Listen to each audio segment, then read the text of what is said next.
A strong president doesn't start wars. A strong president prevents wars. This is my video update on this Wednesday, midday, July the 17th. Let's talk about some news. And let's start things off with an update on what is happening in Hungary with Viktor Orban. And before I talk about Hungary and Orban, an update, a correction from my story talking about a foiled assassination attempt on July 5th targeting Viktor Orban. That story has turned out to be fake. Bogus story, fake audio, talking about the car bomb. The real website is a .hu website, Democratica or something like that, .hu. That's a real news publication and a real website. The fake audio was published on democratica.net, which is fake. So my apologies. I should have researched it a bit more. Whenever you get audio leaks, it needs a lot of confirmation and a lot of double and triple checking. But that story turned out to be fake. So there were no audio leaks talking about assassinating the Hungarian Prime Minister on July 5th. No Ukrainian audio leaks talking about assassinating the Hungarian Prime Minister. Anyway, that story is bogus, but now let's move on to some news that is not bogus. What an interesting place.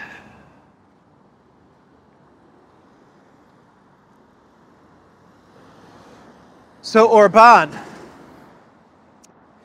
he has upset the European Union big time. I knew he was going to upset them. You guys knew he was going to upset them. How dare he travel to Moscow and then to Beijing and then meet with Trump so that he could try to find an off-ramp to the conflict in Ukraine, de-escalate the Ukraine conflict. That is what Orban was doing over the past couple of weeks. Some shuttle diplomacy as Hungary assumed the presidency of the EU Council and the European Union. They now want to punish Orban in Hungary. That's all they're talking about, to be quite honest, is how do we punish Orban? And now they are discussing removing Hungary's, not even Orban's, Hungary's voting rights.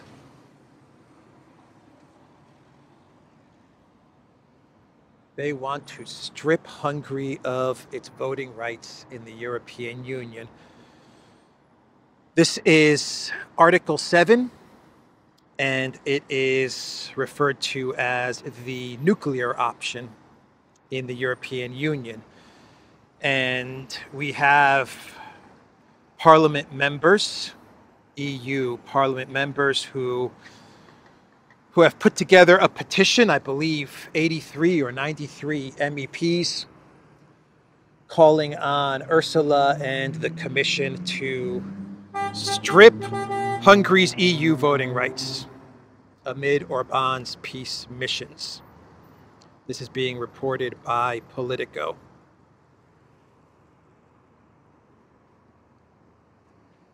That's what you get for trying to find peace in Europe.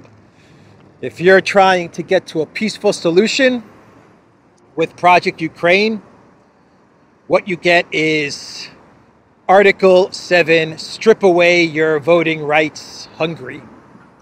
So Hungary, without any voting rights, if this was to happen, Hungary remaining in the European Union without having any voting rights, well, it's useless for Hungary to remain in the European Union, isn't it?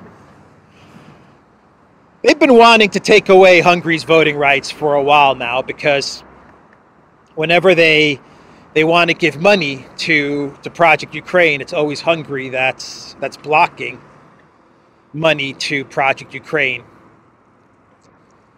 And the EU officials, the Brussels kleptocrats, they get very upset when you block money to the Zelensky regime, because effectively what you're doing is you're blocking money that eventually returns back to the kleptocrats in Brussels, right? So you're blocking their money. In essence, you're blocking their money as well as Ukraine's money, and they don't like that. No one likes their money to be blocked. So yeah, the EU actually is very close to approving 50 billion more euros to Ukraine. Another 50 billion, and this will be in the form of a loan, and the loan will be paid off. This is so ridiculous.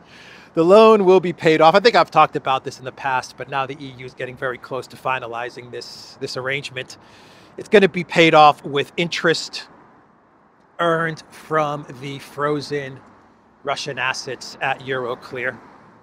So they're going to pay off a 50 billion euro loan to Ukraine with the 1.5 billion, roughly 1.5 billion, which is generated every year from the frozen assets.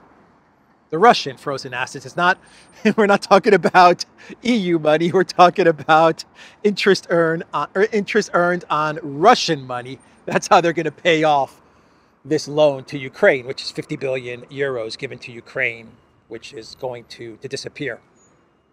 Just like the 61 billion that Congress gave Zelensky just 2 months ago.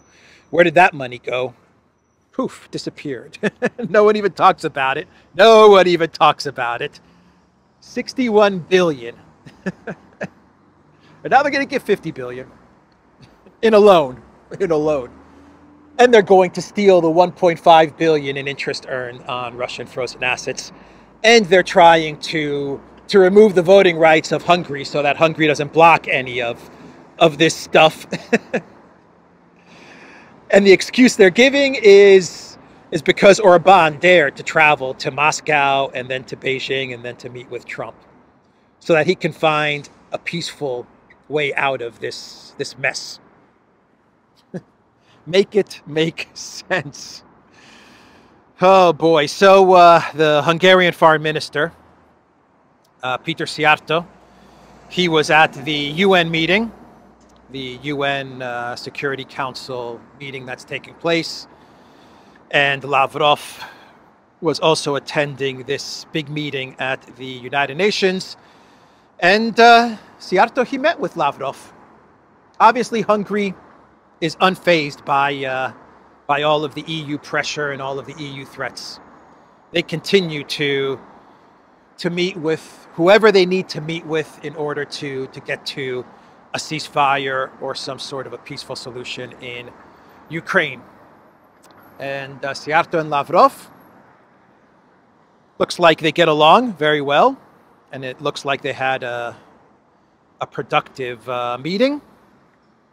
And Lavrov, he spoke at the United Nations, and the Russian foreign minister, he said that the only way to solve the crisis in Ukraine is to agree to a full solution to everything that is going on, not only in Ukraine, but in Europe. Actually, Lavrov used the words to the root. You have to get to the root of the problem in Ukraine, and that is a new security architecture in Europe, a fair and balanced security architecture in Europe, where Ukraine does not enter NATO. The neutrality is permanent. There is no NATO membership for Ukraine. Ukraine is demilitarized. Russia's security concerns in Europe and Russia's security interests in Europe are taken into consideration. NATO stops expanding. The collective West, they understand that that a multipolar world is rising, and they take that into consideration. And you come up with a fair and balanced security architecture for all of Europe, taking into account Russia's interests, taking into account Eurasia's interests, and that's how you solve Project Ukraine. So that is what Lavrov said at the UN meeting that is taking place. And we can now shift over to let's go for a walk. Let's walk up this way. We can now shift to the RNC, the Republican convention that is taking place in Milwaukee. Remember Grenell, Richard Grenell? He was the U.S. ambassador to Germany, and he's very close to the Trump team. He was sitting on a panel at the RNC, and he floated out the idea of, I believe he called it autonomous zones in Ukraine. Now, he was very clear, Grenell was very clear, saying that he has not talked to Trump about this, and this is not Trump's idea. But he said that one way Ukraine can be solved is if you create these zones, and he wasn't specific as to what exactly he meant by these zones, or what these zones would actually be, what they would function as. But he said if you do something like that, then you can get to some sort of a solution in Ukraine. And Maria Zakharova, she responded to Grenell, and she said, and I'm paraphrasing here, that Grenell, you were the ambassador, the U.S. ambassador to Germany,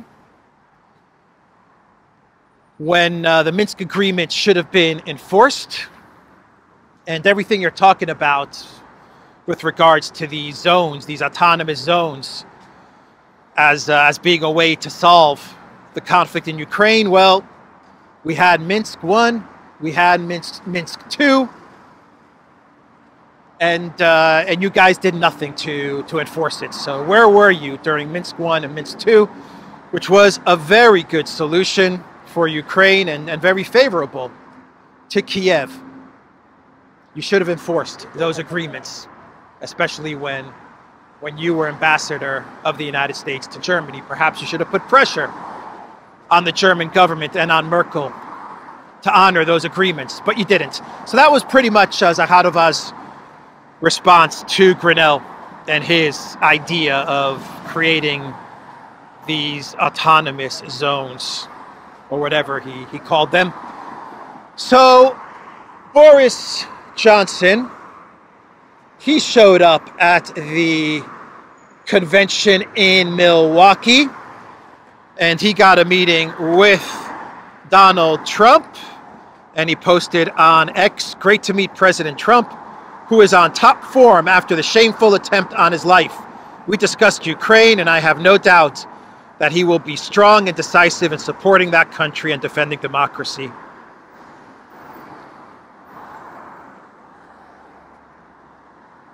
The Republicans also gave Boris Johnson his own little event for him to speak at during the convention. And it wasn't the main stage. Looking at the photos, It appears as if the Republicans, the RNC, they gave Boris Johnson a small little room somewhere at the convention center or the hotels where all of this is taking place. That's how it looks. They gave him this small little room or auditorium, and they let Boris speak to whoever wanted to go and listen to Boris speak. And judging by the photos, we're talking about maybe 3 or 4 people that actually went to this event to hear Boris Johnson talk, which sounds about right. Who wants to hear what Boris Johnson has to say? The man who is responsible for convincing Zelensky to scrap the ceasefire agreement in March, April 2022 and to continue the proxy war with Russia. That is Boris Johnson. That is what he is going to go down in history for. The man who prevented a peaceful solution, a ceasefire in Ukraine, and allowed the conflict to continue, which has resulted in hundreds of thousands, if not millions, of lives being lost. That is Boris Johnson.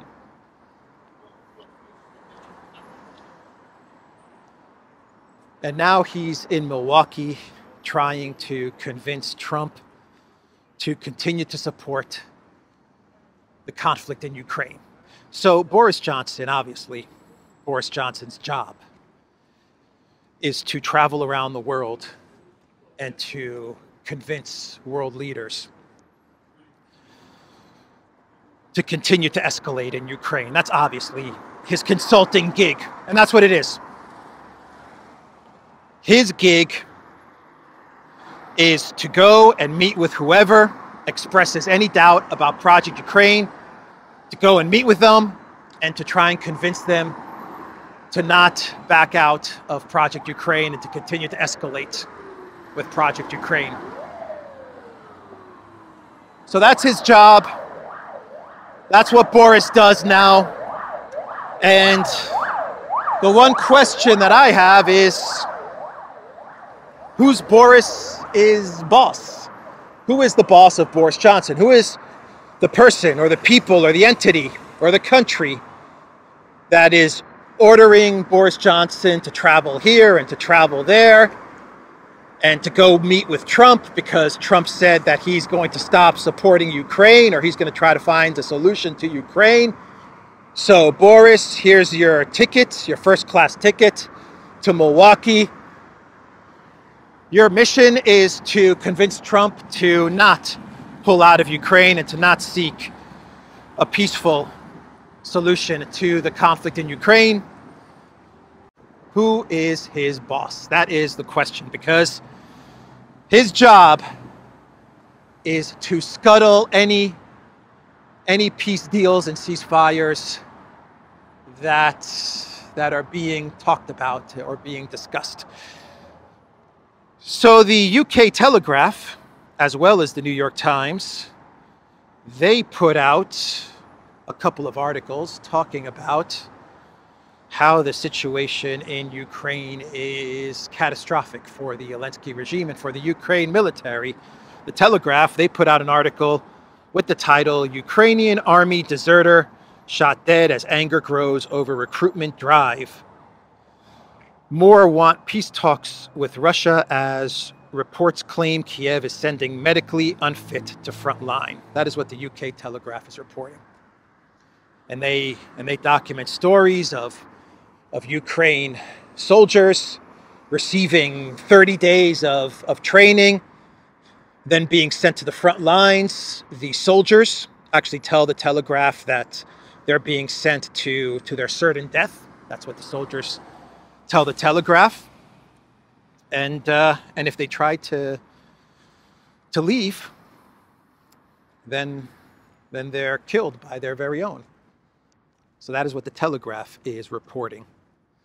And this is the UK Telegraph, which has been super anti-Russian, super pro-Ukrainian, super pro-war and escalation. And now they're talking about how Ukraine military is only getting 30 days of training and they're being sent to the front lines to their certain annihilation, and if they try to desert, they're finished. And the New York Times, they put out an article with the title, Ukraine battles to contain Russian advances across the front. Russian forces appear to have captured Urozhanye, a southern village taken back by Ukraine last summer in the east. They are closing in on a key supply road. What they're talking about in the east is Chasov Yar. So basically the New York Times in this article, what they are saying is that Ukraine is getting pummeled on the front lines. They're losing ground to the Russian military, and the situation in Chasov Yar is about to become catastrophic for the Ukraine military. If Russia continues to capture territory in the direction of Chasov Yar and they cut off one of the main roads, one of the main supply roads, then it's lights out for the Ukraine military in this area of the front lines. Of course, the New York Times has to put out misinformation about Kharkov, and the New York Times claims that because of US weapons, the situation in the northeast, in Kharkov, has been stabilized because, according to the New York Times, Russia's goal was to capture all of Kharkov.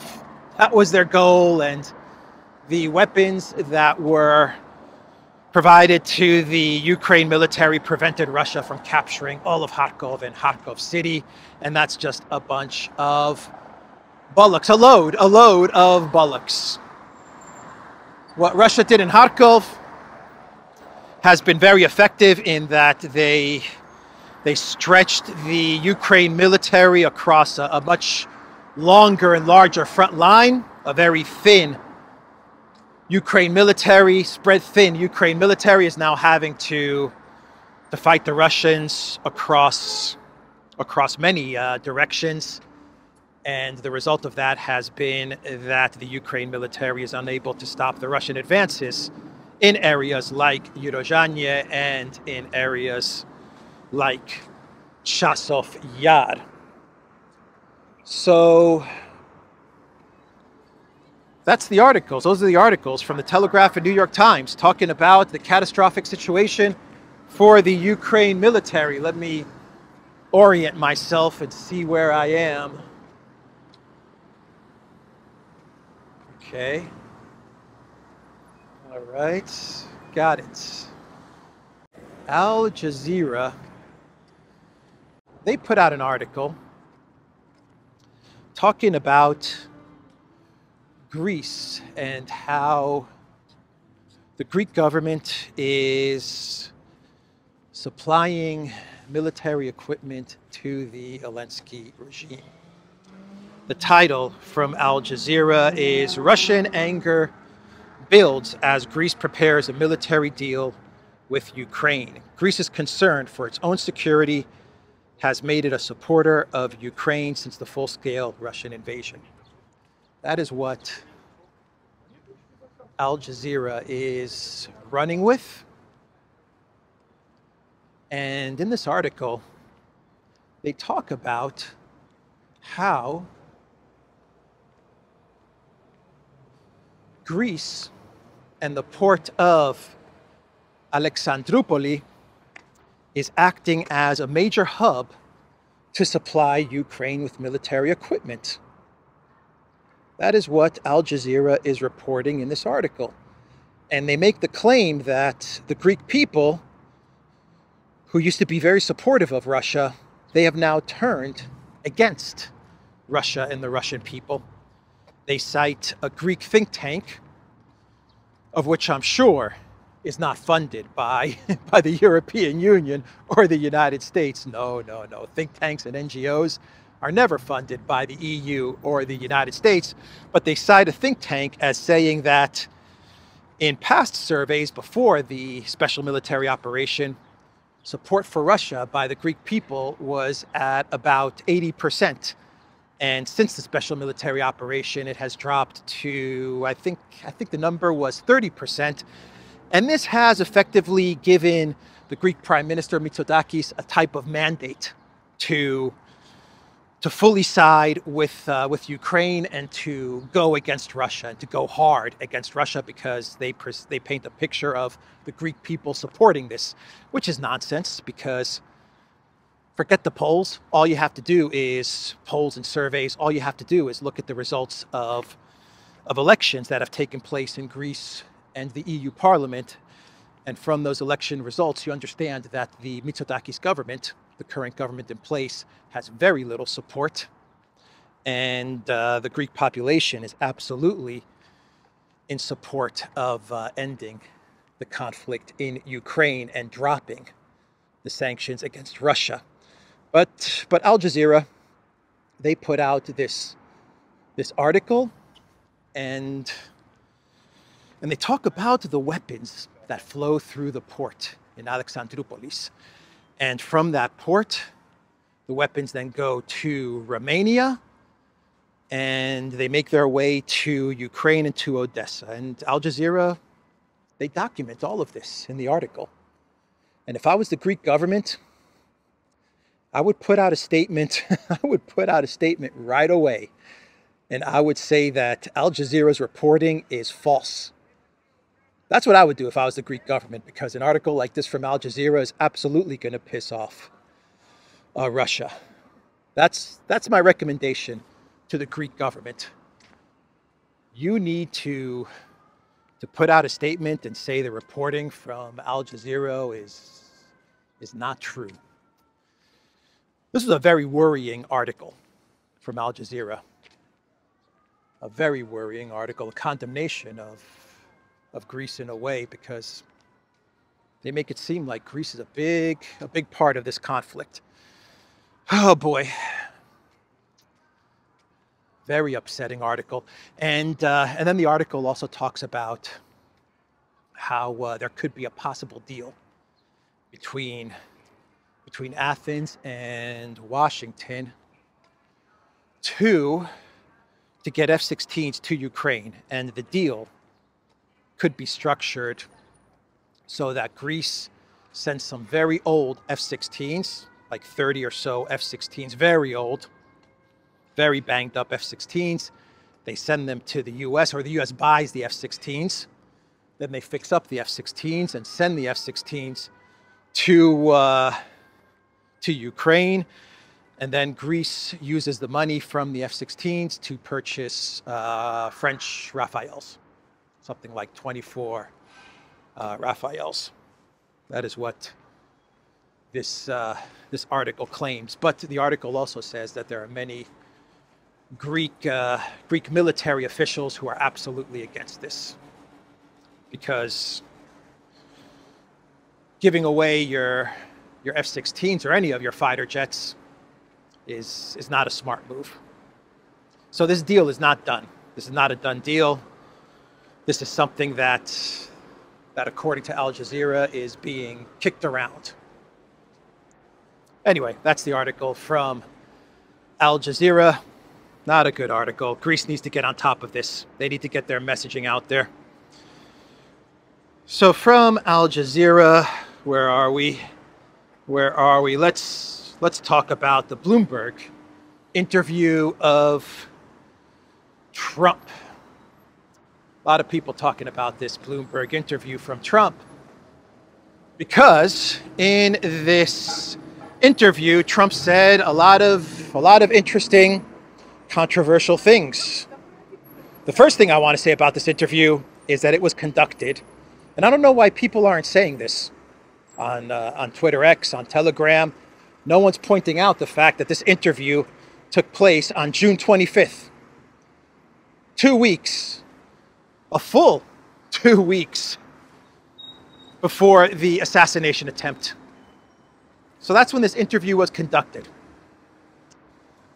So what did Trump say to Bloomberg? He said that he's against sanctions. The Russian sanctions are not working. Trump said that the Russian sanctions are actually pulling countries away from the US and from the US dollar. He said that the Biden administration has brought Russia and China together. I think the word that he used is married Russia and China have effectively become married, and Iran has joined them, and North Korea has joined them. And this has become a dangerous situation, according to Trump. He talked about Taiwan, and he said that if Taiwan wants U.S. protection, U.S. help, well, then they should pay for it, because Taiwan is super rich.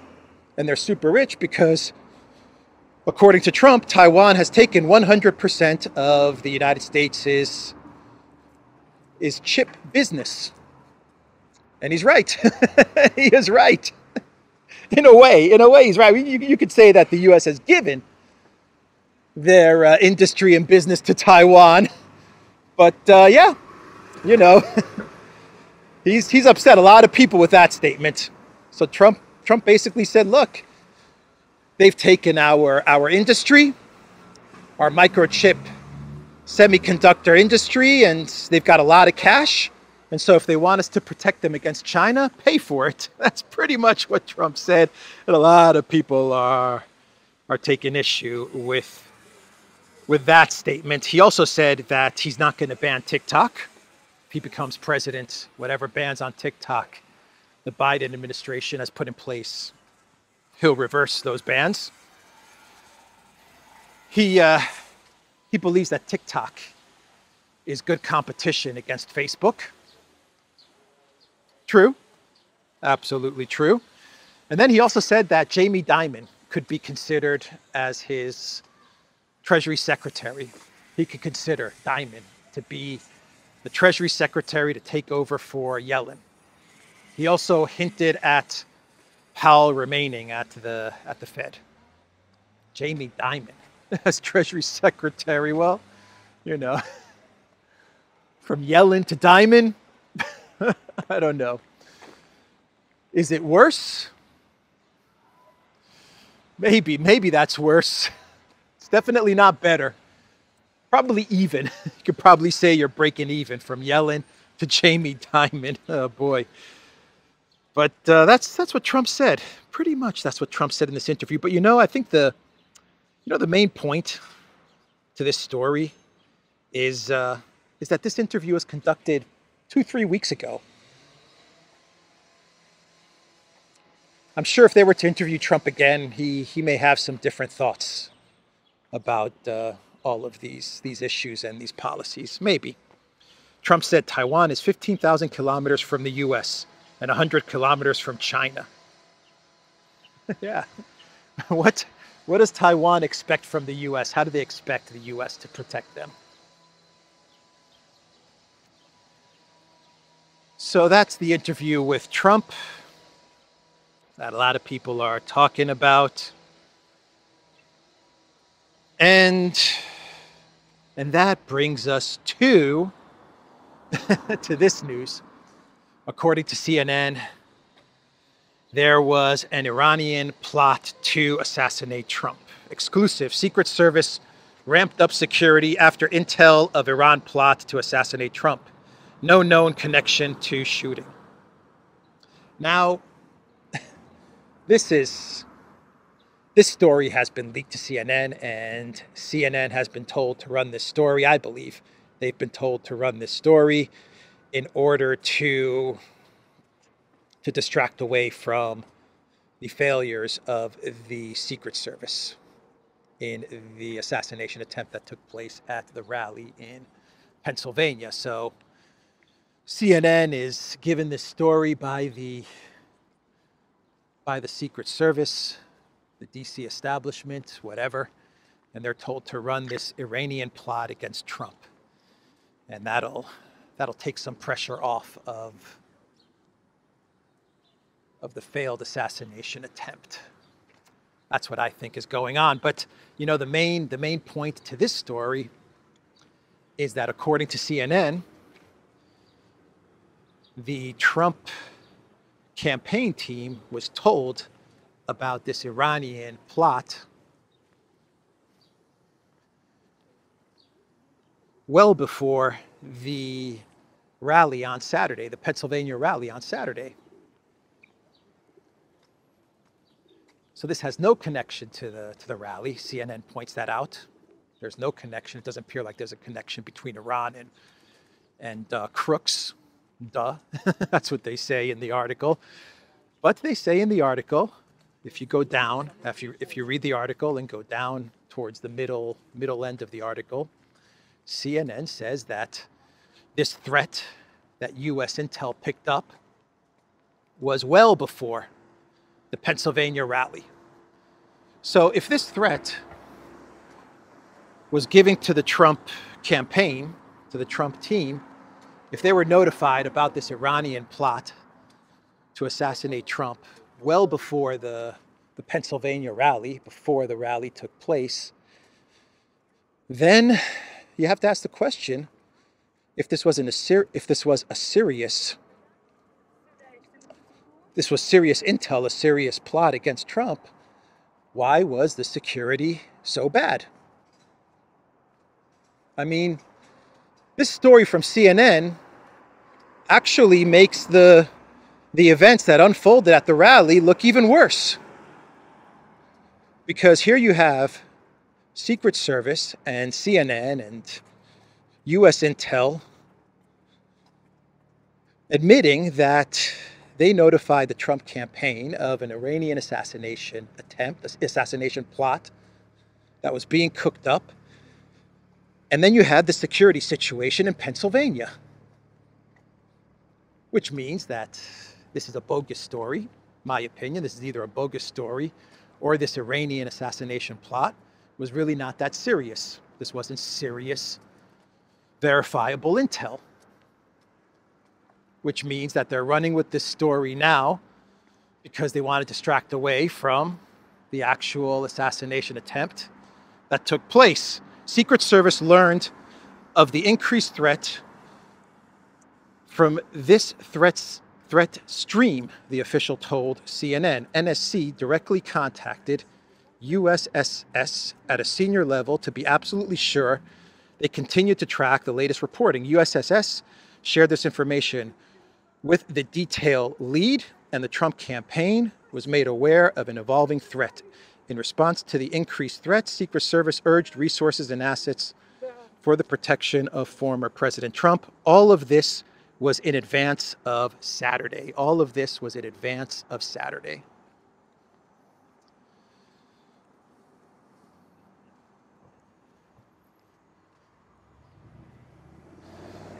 So let's do some clown worlds, and we can wrap this video up. And we'll start off with the Secret Service, or we will stay with the Secret Service. And the chief of the Secret Service, what's her name? Chettle. She gave an interview to, I believe, ABC News. And she said, I can't believe she said this, but she said that there were no Secret Service on the roof from where the shooter was because the roof was sloped. That is what she said, because the roof was sloping. So this was a risk to Secret Service, and that's why they were not positioned on this roof. According to the Daily Mail, Secret Service director gives bizarre reason why an agent wasn't on the roof where gunman Thomas Matthew Crooks opened fire on Trump as she rejects calls to resign. That building in particular has a sloped roof at its highest point, and so there's a safety factor that would be considered there, that we wouldn't want to put somebody up on a sloped roof, she told ABC News in an interview Tuesday. And so the decision was made to secure the building from inside. What transpired instead was a security nightmare. Crooks was able to scale the building and secure his own position while law enforcement struggled to locate him even amid pressing warnings from members of the Trump crowd. But there wasn't sufficient time to act on the tips, she explained. And now there are photos of FBI agents on top of the roof spraying the roof down using pressured water to wash off the roof where the where the shooter was. I'm speechless, man. So you're trying to tell me, this is the excuse, you're trying to tell me that there was no Secret Service on that roof because the roof was sloped, right? And you decided to put Secret Service instead. You decided to put them inside the building, right? Because you couldn't put them on top of the building because they might slide down or something. And so the shooter brought a ladder, got on top of the roof, positioned himself, and then took a shot at Trump while Secret Service was inside of the actual building. And they didn't hear anything. They didn't hear a ladder hitting up against the side of the building. They didn't hear footsteps on top of the roof. They didn't hear any of that as they were inside of the building. Come on, man. Come on. Give me a break.